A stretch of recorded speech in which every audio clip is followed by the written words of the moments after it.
తెలంగాణ ఉద్యమ సమస్య శాశ్వత పరిష్కారం జరగకపోవడం వల్ల వందలాది మంది ఈ యూనివర్సిటీలో చదువుకున్న విద్యార్థులు అడవి బాట పట్టిర్రు, నక్సల్ బరి ఉద్యమాలను నడిపించారు. అందులో నుంచి పుట్టుకొచ్చిన వాళ్ళే గద్దరన్న లాంటి వాళ్ళు ఎంతోమంది ఈ సమాజానికి దిక్సూచులైన వాళ్ళే కాదు.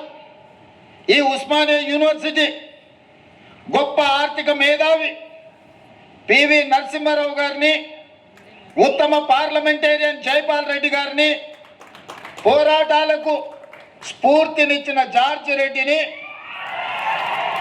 ప్రజా యుద్ధ నౌక గద్దరన్నను ఈ యూనివర్సిటీ మనకు ఒక గొప్ప వరంగా ఇచ్చింది. చాలామంది మేధావులు, ప్రపంచంలోనే గుర్తింపు పొందిన జ్ఞానులను ఈ యూనివర్సిటీ మనకు అందించింది. ఈ యూనివర్సిటీ మలిదశ తెలంగాణ ఉద్యమంలో మనల్ని అందరినీ ముందుకు నడిపింది.